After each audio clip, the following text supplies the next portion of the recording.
we are joined by the wonderful Victoria Halliday. You are going to love Victoria. She is a ray of sunshine inside and out. She's massive on the law of attraction, big on spirituality, has a dream career, and is also a mum of a beautiful little 2-year-old girl called Afton Ember. And we're going to hear all about her journey to have an Afton. We're going to hear all about her star-studded career, going to the NTAs and dancing on ice and working with all these celebs, and her beliefs of personal development and growth and how you can run after your goals while you're running after your kids. So here it is. Enjoy. I think that's a great way to start a podcast in a bit of the giggles. Hi Victoria, we are joined today by Victoria Halliday. I am so excited to have you here today, and this is actually quite funny because we're in a podcast studio, the camera's just gone on, we just got a clap to tell us that we've to go and we've got a fit of the giggles. And I know, a good start to our Monday. Actually, it's quite a fun start to Monday now, isn't it? For sure. Such a good start. So, Victoria, I am so excited to talk to you because you've got such an interesting story, such an incredible life, so many places to start. But let's start at your career. So, tell me, how does a wee girl from Rossi end up with a star-studded, spangling career full of celebs, working at the NTAs, just popping down to dancing on ice? Oh, thank you. Well, basically, I'll take you way back. So obviously, I, as you said, was born and brought up in Rossi. And then when I moved to the glittering lights of Glasgow, my family had said to me, I didn't go to university or anything, you need to get a job that you can work your way up in and get like a career.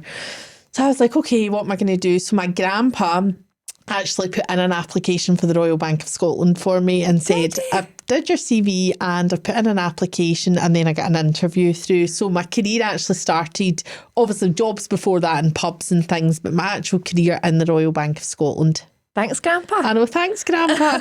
So I joined that when I would have been 18, and by 23 I was a bank manager. Wow. 5 years later you were a bank manager? Yeah, one of the youngest in Scotland. I just decided, like when I went into it, I was watching like the cashiers and all the different bits, and I was like, I want to be a branch manager. And I was looking at every day, and the branch managers were amazing, but they were all like quite a bit older than me. And I was like, no, I'm going to be a branch manager. So I went on their Future Leaders programme and just really knuckled down and worked my way up through the ranks quite quickly. I became their top customer advisor and was sent to like Lisbon and different places for everything I'd achieved, and then just kept working my way up and became a branch manager at 23. That's incredible. And there's so much to be said for that, starting with the end in mind and starting with that decision. Yes. I think so often people go through life and they're kind of, we'll see what happens. But when you start with just deciding what you want and going after the goal, you're far more likely to make quicker progress, aren't you? It's so true. And don't get me wrong, like when I first went into the bank, I was obviously young and thinking, I don't even know if I want to work in the bank. Thanks, Grandpa. But I equally knew it was a good career choice. You could work your way up, and it was a good corporate company. Yeah, absolutely. So that was when you were 23, you were a bank manager. Yes. How did you end up going from banking to beauty? So this is a really strange one. So Fake Bake is obviously a world-known brand, and the UK distributor at the time ran a local version of The Apprentice called The Hirer, and it was an online thing, basically to find a candidate to go into the business to work alongside her in the brand Fake Bake in the UK. So I actually randomly won my job. Wow. I know, it's strange but true. But this is a story of your life. It's quite a common thread, isn't it? Because you're big on the law of attraction, and you're big on the fact that you put out there what you want to receive from the universe, and that'll happen. So it's maybe not so random that you won your job. Well, true. I just think, I think like everybody, you're into it as well. You kind of... You go on with your life, you do your plans, but then if you always fall back in the law of attraction and things. I think when times are good, bad, ugly, great, you always fall back in it. So it is always a consistent for me to try and just refocus back to where I want to go. Yeah, totally. And so then you were in Fake Bake, but now you run your own consultancy. And Fake Bake is a client. No, so it was a nice turnaround. So basically I had a wonderful 13 years with Fake Bake, employed by them in the UK. And then I know we're going to get to that. I had a big life change circumstances of becoming a mum at 37. We obviously all had big life circumstances living through a pandemic. And then the UK side of the business shut. And I thought, what am I going to do now? And then I thought, it's now or never. So we took a leap of faith, and I took a leap on myself, and I launched Victoria Halliday Consultancy. And now, in a lovely turn of events, Fake Bake are my client. Wow, I mean, you're living the dream. So Fake Bake is a client. What other clients do you have? So I look after the amazing Pain-Free Dentistry Group. So they have got 15 practices and growing. Wow. So I look after them, and when I say look after them, I do all their connections with celebrities, influencers, and a lot of charity works behind the scenes that haven't quite fully come to fruition yet, but there's a lot of work that's been in by the practices, and it's basically giving the homeless and different people their smile back. So I'm particularly proud of that element because we've been working on it since last May, so it's been great. That's incredible. So good to do something that you feel has such a bigger mission as part of it. Exactly. And so Fake Bake, the dentist group, and I've been picking up other things along the way. I've been approached about some lovely things. I'm actually doing a brand launch this week.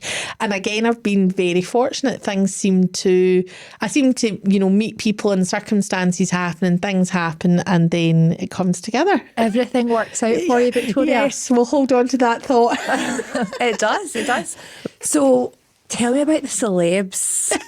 You've worked with quite a few different celebs in different areas, haven't you? Yeah, so again, through my years within the industry with Fake Bake, I was very fortunate that I got sent to a lot of different things. You go into these rooms and you're like, wow, these are like, you feel as if you know them, but you don't know them. Yeah. Some of them I do now, and I class them as friends, and I always think back to this humbling, really funny story. I get sent down, I think it was probably my first event, I get sent down to the OK party in London. So as you say, a girl from Rossi, how the hell do I get to London? What do I do? What train do I get? Get sent on my merry way to London, and it was to gift at the OK party. Now this, we're talking years ago. So go down, you set up all the Fake Bake, and then all these celebs start coming in. So I was like, okay, gifting the Fake Bake. And then along comes who's now one of my best friends, Josie Gibson, and she'd broken her leg and her foot at the time from Big Brother. And she's like, here, what you doing? And I was talking to her about Fake Bake. And she's like, I think you and me are going to be friends. And I was like, all right, okay. Wow. And we've been friends ever since. Really? Yeah. Wow. But a very humbling story of that night was the lovely part. Met lots of great people who are still in my life. But at the end of the party, the non-glamorous, I was carrying all the excess stock out, and all the paparazzi were standing outside. But the way I was carrying it, I had all the boxes up over my face. Oh, God. So they all came running towards me, and I lowered the box, and somebody shouted, nope, she's a nobody. So nothing like boom, back in your place. But I think those life moments are good as well. She's a nobody. Screw you, paparazzi man. But yeah, I just thought that was quite funny because obviously they're wanting the money shot. And they're like, no, she's a nobody. Oh my goodness. It just brings you back down to earth with a bump, for sure. He didn't know who he was messing with at that point. Just wait and see. So that life has obviously been with you through your journey of becoming a mum and having the beautiful Afton Ember, and now you're managing to do both. You're managing to be a mum while you still have this star-studded career, which I am all about. That's what this podcast is all about, running after your goals while you're running after your kids. So tell me about your journey to becoming pregnant, because that wasn't easy for you, was it? No, I don't know why I always get emotional speaking about this. It wasn't easy. It was a decade in the making. Wow. I've been with Mark for 20 years. We've been married. I have to do this now. I'm like, how long? We've been married 13 years this year, and I'd been pregnant before and miscarried. So we were at the point that I was wanting to keep going, and Mark was like, we can't keep doing this to ourselves, Victoria. I think we need to accept our lot and, accept we're going to have a lovely life, but it's not going to be with children.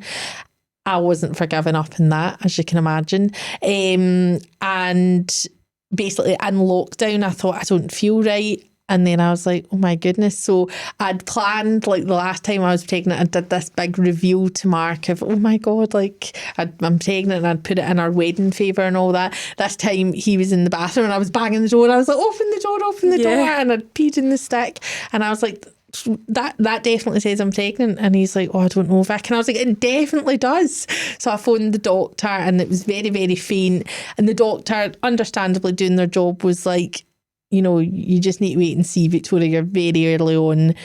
The odds are basically stacked against you. You've got polycystic ovaries, you miscarried before. So I was like, you're basically telling me I'm waiting to miscarry. That's what it feels like. And they're like, well, you just need to wait and see. So, yes, it was a big journey, that. But then you did wait and see. I did wait and see. And there's nice parts to this story. So I would say this to anybody who's been through that. The first, I would say, probably 18, 19 weeks of my pregnancy was filled with anxiety. And I'm not an anxious person. I've never felt anxiety like it, because it was like waiting for something bad to happen, but really having to dig deep and practice everything I know and believe in. And it was a test, I'm not going to lie. Because that's against everything you know to be true. And I was like, come on. So something that really helped me majorly, whether it was placebo, we were in lockdown. I'd told my sister, if I'm honest. But unfortunately, the only way I could tell my family was on FaceTime, which I feel as if my moment was stolen a wee bit, because I know everybody was so, like, if it'd been in person, I can only imagine how magical it would have been. Anyway, I did a FaceTime with my sister, with my mum, and with my brother, who's a Buddhist monk, all at the same time.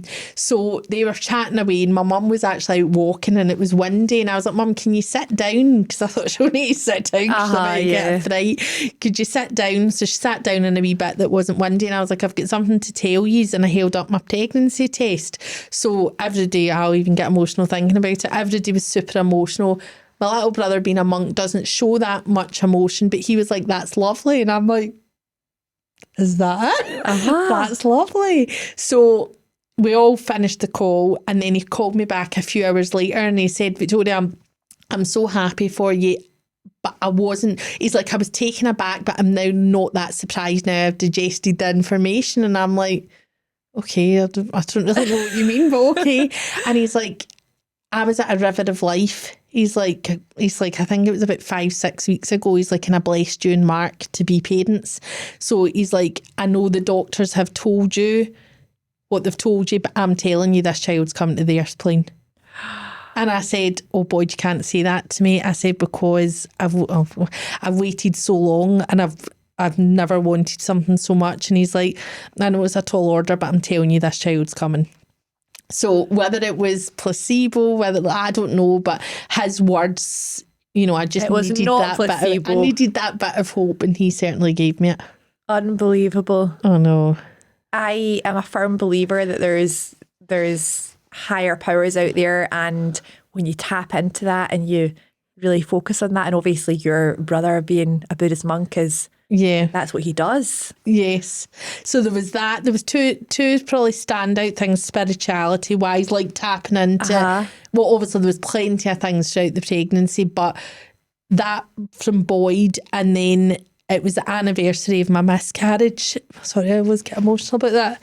And I was out for a walk in Caddock Woods, and it was peeing down, and I said to Mark, oh my God, I just need something to know it's going to be okay, it's going to be fine. And I swear in my life, 5 wee frogs went in front of me, and I walk through Caddock Woods all the time and I don't see frogs. Mark's not a believer, so he's like, it's raining. It's raining, so that's why frogs are out. And I said, it could be that, but I'm going to take it as. So I went home and Googled it, and it meant luck, fertility, prosperity. That's what frogs stand for. And I was like, that's just another sign, I'm fine. Wow. I know. That's incredible. See, one frog in Caddock Woods is weird enough. Never been 5. I know. So so that was my 2 wee aha moments. I was like, okay, I'm going to try and stay calm. Easier said than done. And then a beautiful Afton Ember came into the world. Oh, she came along. So the other wee part to the story was, because obviously Mark and I had waited so long on her, but all our family were very much part of her journey. So I really wanted to have this beautiful natural birth. My little Afton Ember had other ideas. In the December, I didn't feel right. And I was like, I really don't feel right. And I was due in the February.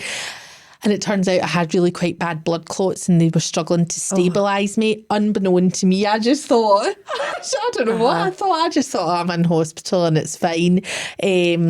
But looking back, like nobody was allowed in because it was COVID. I was in a private room and every time I was FaceTiming, everybody was looking more and more terrified. And I was just kind of like, oh, I'm going for another CT scan. And Mark's like, Vic, how's your breathing? And I was like, okay. And he's like, they're not managing to stabilise your oxygen. Like, and I was like, don't really know what's happening. So then that was the December. I got home, like I was home for Christmas and all that. But then they really obviously wanted to keep an eye on me, and I moved from, which I was heartbroken about, I moved from a green path of birth where you could go natural to a red path. And I was like, I don't know why I had it in my head. I was like, I don't want a section. And they were like, yeah. So I ended up, this was the nice part of the story. We booked the section and then I said to them, look, I'm terrified. I had in my head how it was going to look and it's taken a different shape here.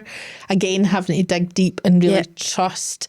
So they phoned me back and said, we can get you in a day earlier. And I said, okay. So I said, so Mark's like, right, we better phone everybody and tell them. And I said, do you know what? I'm not going to.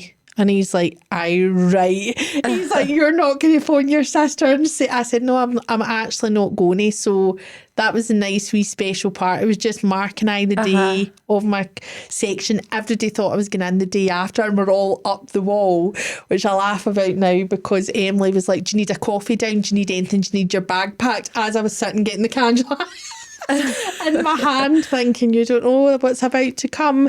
And then we just FaceTimed everybody when she came. So, and it was magical. Really and she's magical. Happy and healthy, and she's 2 now. She's 2 now and wild. Very spirited. Spirited. I always laugh when spirited mothers say it, and she's very spirited. And she's spirited. And the grand's like, that's what you get because that's you. I know, it's true, yeah. So she's 2 now, yeah, and amazing. Oh, that's so good. Such a lovely, happy ending to a story. What would your advice be to any women who are listening to this, who are going through, whether it's fertility issues, whether it's they've had a miscarriage, or whether they just, maybe they're pregnant and they're terrified? Yeah.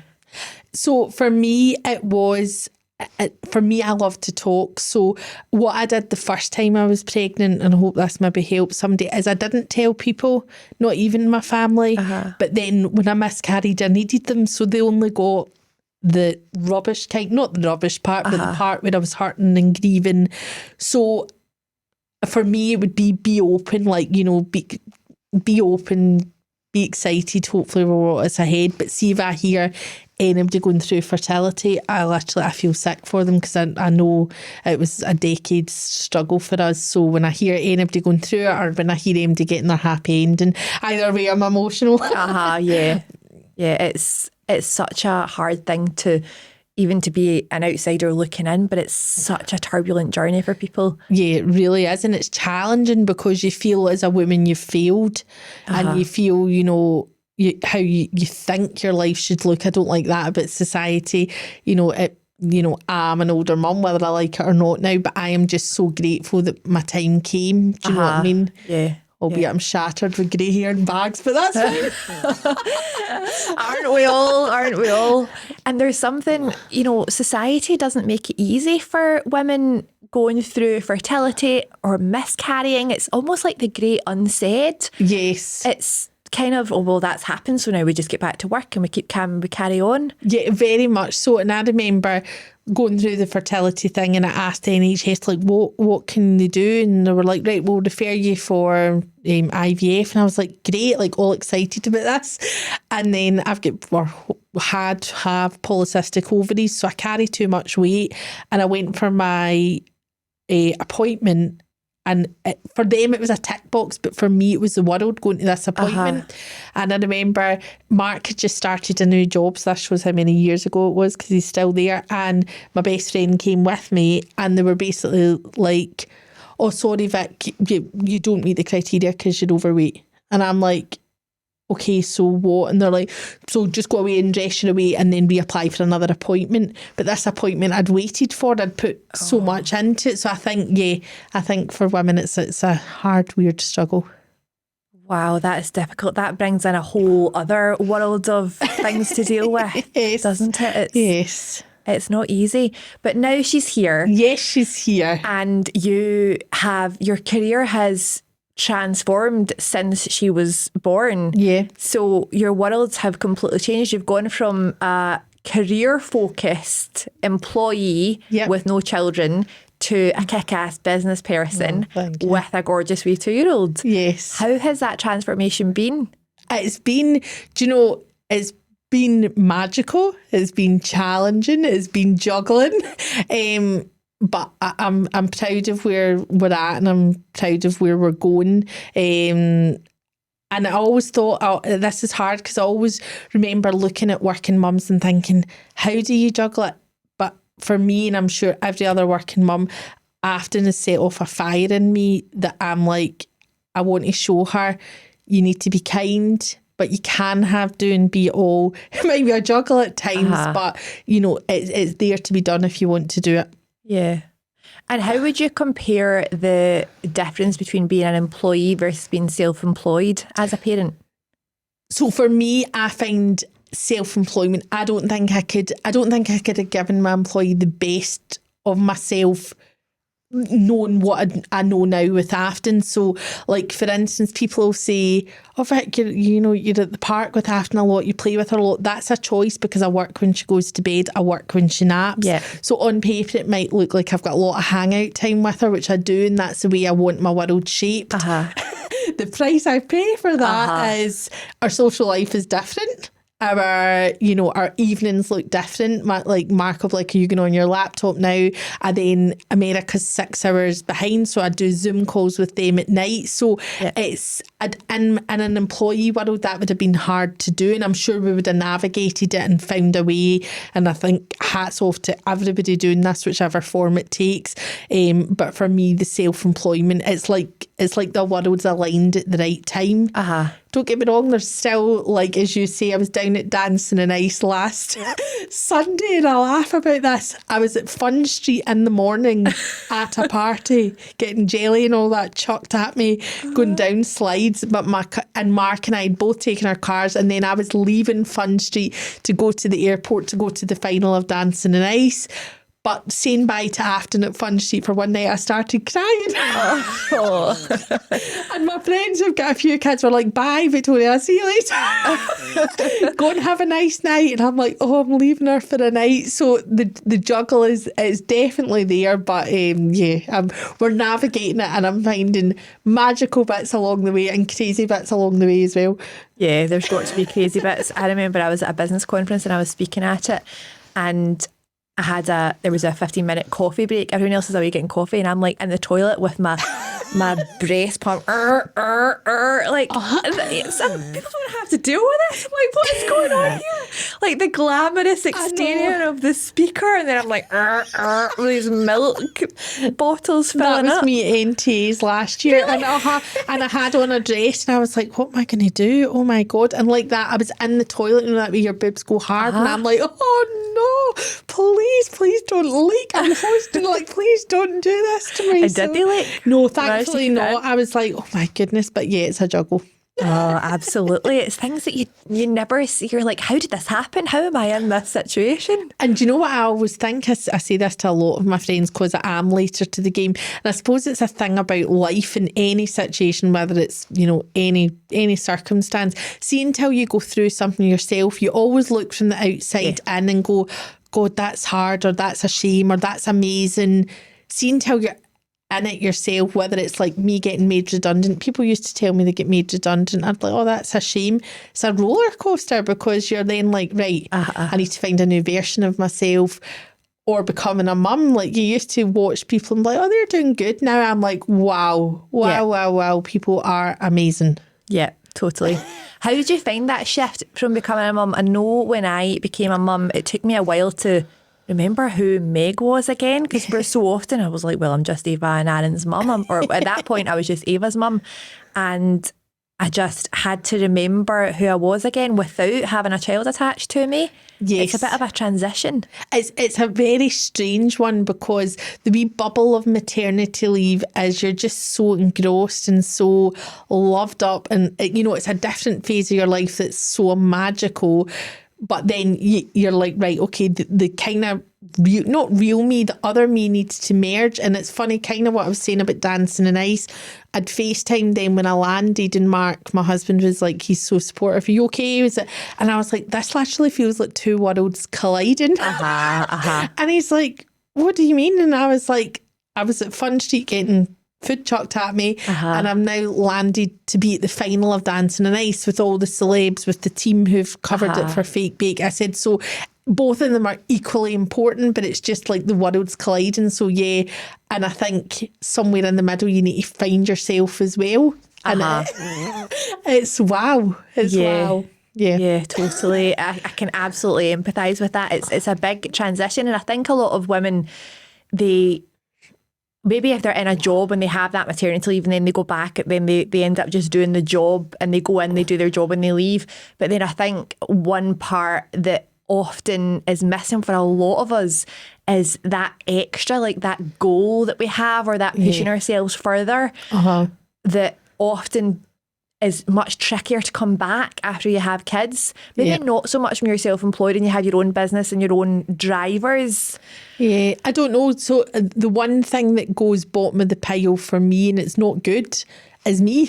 Like, it's like my weight, as we spoke about earlier, fluctuates. And this is another really interesting fact. When I was pregnant with Afton, I was the healthiest and thinnest I've ever been, because I was just pouring, self-love into myself. I was monitoring everything. Like, I laugh now because I was having one cup of tea and Mark would go, do you want a biscuit? Oh, no, it's full of sugar.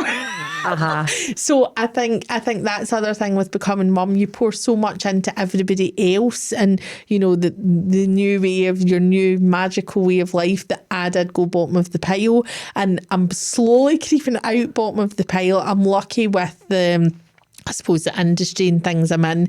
I said to one of my friends, Jill, I need to, start this year. I turned 40 next year. So she was like, what do you mean? And I was like, I need to get back to getting blow dries, getting my nails done. So bless her, she's like, come in every week for a blow dry. And I was like, oh, amazing. So there's small wee steps I'm taking, but I'm not anywhere near there. So whilst a lot of things are amazingly in balance, and I'm really lucky, I still have some work to do. But do you think it ever is perfectly balanced? No. I think when people say it as, are they lying? I know. What's going on behind the scenes there? I don't know anyone who has all of their ducks in a row and everything perfect all the time. And even I always look at people's houses. That's the big thing for me. And I'm like, how do you keep your house like that? But it's just a tiny wee corner of what's shown on Instagram. And I loved the thing you shared. It was a wee while ago, but it was so relatable. I think it was somebody else's reel, and it was like, who are these people that wash their laundry, dry it and put it away? And I'm like, that is a very good point, because I wash it, dry it, and then go, right, okay, I've got something else to do. At least it's clean in a pile there folded. Now I need to just do this. But you just have to prioritise, don't you? Sometimes you can't be the cook, the cleaner, the business person, the mum, all of the hats all at once. Yes, exactly. And it's just giving yourself some grace, isn't it? It's just starting I think small. As well, something what Afton's taught me is to be present. Yes. I think so wherever I am. And I also love Sarah Blakely, the founder of Spanx, and she's very about that. Be present in whatever you're doing. So if I'm at the park with Afton, I'm at the park with Afton. Yeah.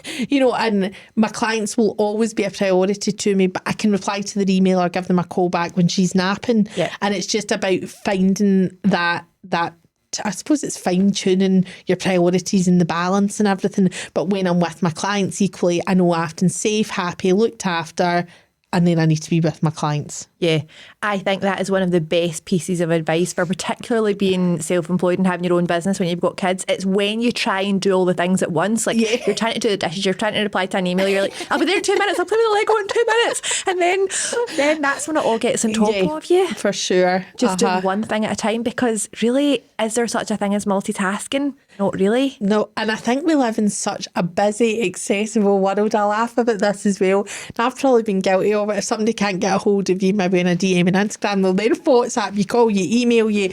You're like, wow, I'm like so accessible here. Any other forms of communication that you want to come at me with?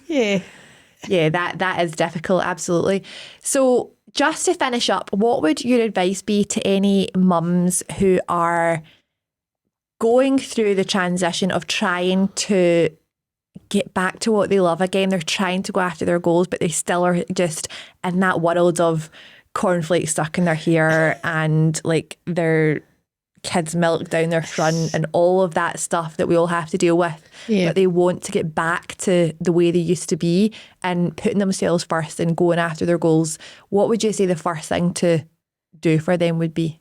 The first thing for me was recentering myself and knowing everything I do now is about Afton anyway. So I suppose that's a bit of advice. You're not being selfish, stepping back from them. You're actually being selfless because you're building, yourself for them. You're building a future for them. So it is sometimes just stopping and realising it's all about them. It always will be. Yeah.